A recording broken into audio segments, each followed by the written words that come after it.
5월 13일 오늘 만나 성경 말씀은 에스더 2장 8절, 9절, 15절 말씀입니다.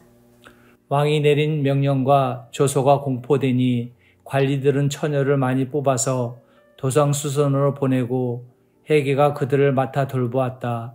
에스더도 뽑혀서 왕궁으로 들어가 궁녀를 맡아보는 헤게에게로 갔다. 헤게는 에스더를 좋게 보고 남다른 대우를 하며 곧바로 에스더에게 화장품과 특별한 음식을 주었다. 또 궁궐에서 시녀 7명을 골라 에스더의 시중을 들게 하고 에스더를 시녀들과 함께 후궁해서 가장 좋은 자리로 옮겨서 그곳에서 지내게 하였다. 드디어 모르드게의 삼촌 아비하일의 딸 곧 모르드게가 자기의 딸로 삼은 에스더가 왕에게 나아갈 차례가 되었다. 에스더는 궁녀를 돌보는 왕의 내시 헤게가 하라는 대로만 단장을 하였을 뿐이고 다른 꾸미개는 요구하지 않았다. 그런데도 에스더는 누가 보아도 아리따웠다. 아멘. 오늘 만나러 만나주시는 하나님을 기대합니다.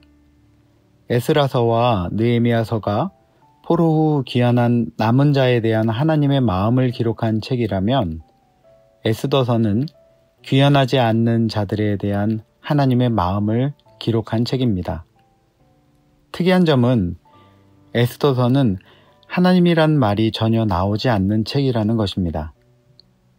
그러나 에스더서를 묵상해보면 하나님이라는 이름이 언급되지 않아도 위기의 순간마다 자기 백성을 돌보시는 하나님의 손길을 성경 어느 책보다 확실히 나타내고 있음을 발견하게 됩니다.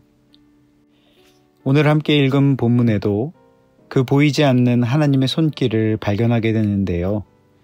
그것은 헤게라는 왕의 신하를 통하여 만날 수 있습니다. 와스디 왕후가 폐위를 당한 지 3년 정도가 흐른 후 왕의 신하들은 새로운 왕후를 맞이하자는 제안을 하게 되고 왕은 그것을 좋게 여겨 도성 수산성에 왕의 명령과 조서가 내려지게 됩니다. 그때 도성 수산성에 모르드게라 하는 유대 사람의 사촌 누이였던 에스더가 있었고 왕의 명령을 따라 후궁으로 들어가 왕후 후보들 사이에서 머물게 됩니다. 그런데 오늘 함께 읽은 본문을 보면 이 왕후 후보들을 관리하고 돌보는 일을 맡게 된 신하 헤게를 통해서 보이지 않는 하나님의 손길이 드러나고 있습니다. 9절입니다. 헤게는 에스더를 좋게 보고 남다른 대우를 하며 곧바로 에스더에게 화장품과 특별한 음식을 주었다. 또 궁궐에서 시녀 7명을 골라 에스더의 시중을 들게 하고 에스더를 시녀들과 함께 후궁에서 가장 좋은 자리로 옮겨서 그곳에서 지내게 하였다. 헤게는 에스더에게 은혜를 베풀어 그녀에게 풍부한 물품과 시녀 7명과 후궁에서 가장 좋은 자리를 제공합니다. 그 어느 누구에게 청탁을 받은 것도 아닌데 왕의 신하 헤게는 에스더에게 특별한 대우를 하고 있는 것입니다. 이것은 보이지 않는 하나님의 손길이 헤게라는 인물을 통해서 역사하고 있음을 나타내고 있는 것입니다. 특이한 점은 왕후의 후보자들은 왕의 후궁에서 약 1년이라는 긴 준비 과정을 거치고 이후 한 명씩 왕 앞으로 나갔으며 왕을 만난 후 특별히 지명하여 부르지 않으면 다시는 왕 앞으로 나아갈 수 없게 된다는 것입니다. 그래서인지 한 번의 기회일 수 있는 그 날을 위해서 왕궁 관리였던 헤게는 왕에게 나아가는 여인들의 요구를 어떠한 것이라도 모두 들어주어서 몸을 단장하여 나갈 수 있게 하였습니다. 그렇게 왕후의 선발 과정이 진행되던 어느 날 에스더의 차례가 되었고 에스더는 다른 어떤 것을 요구하지 않고 왕의 신하 헤게가 하라는 대로만 단장하기 시작합니다. 이것은 또한 헤게에게도 특별한 일이었으리라 생각해 보게 합니다. 왜냐하면 다른 여인들이 자기 눈에 어울리는 것으로 치장을 하려고 여러 장식품을 요구할 때에 헤게는 자신의 안내를 경청하려고 하는 한 사람을 발견하게 되었기 때문일 것입니다. 15절입니다. 드디어 모르드게의 삼촌 아비하일의 딸, 곧 모르드게가 자기 딸로 삼은 에스더가 왕에게 나아갈 차례가 되었다. 에스더는 궁녀를 돌보는 왕의 내시 헤게가 하라는 대로만 단장을 하였을 뿐이고 다른 꾸미개는 요구하지 않았다. 그런데도 에스더는 누가 보아도 아리따웠다. 오늘 말씀 안에서 발견하게 되는 것이 있습니다.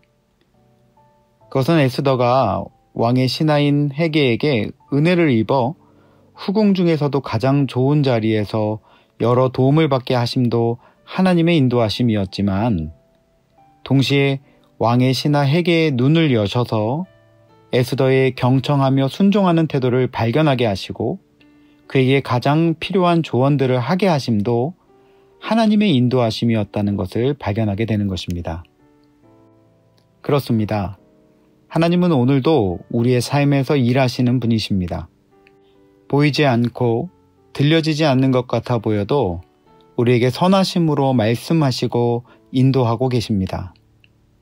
또한 그 하나님은 사람을 통해 역사하십니다. 우리 주변의 사람들의 눈을 여셔서 우리와 함께 길을 가게 하시고 그 일을 할 수 있도록 마음을 움직이시는 분이 우리의 하나님이신 것입니다. 오늘 그 하나님의 돌보심이 충만하게 느껴지는 복된 하루 되기를 바랍니다. 또한 헤게와 같이 하나님의 사람을 돕고 세우는 일에 쓰임받는 저와 여러분 되기를 소망합니다. 기도하겠습니다. 우리를 돌보시는 하나님, 우리의 생각보다 크시고 우리의 경험보다 더욱 크신 하나님의 계획 속에 오늘 하루를 살아가게 하시니 감사합니다. 비록 보이지 않고 만져지지 않더라도 우리의 삶을 인도하시는 신실하신 하나님을 향한 믿음을 잃어버리지 않게 하시고 사람을 통해 역사하시는 하나님의 일하심을 기대하며 우리도 또한 그렇게 사용되는 한 사람 되게 하여 주옵소서. 예수님 귀하신 이름으로 기도합니다. 아멘. 이제 두 가지 제목으로 함께 기도하겠습니다. 먼저는 오늘 사람을 통해 역사하시는 하나님을 기대하며 한 사람을 소중히 여기는 마음을 품게 하시고 우리도 그렇게 하나님의 마음을 흘려보내는 통로의 삶을 살아가게 하옵소서 기도합시다. 두 번째는 우리나라 위정자들 가운데 하나님께 쓰임받아 정의를 실현하고 하나님의 뜻을 세워가는 리더들이 온전하게 세워지게 하옵소서. 우리 나눈 기도 제목을 가지고 기도하신 이후에 개인 기도 하시겠습니다.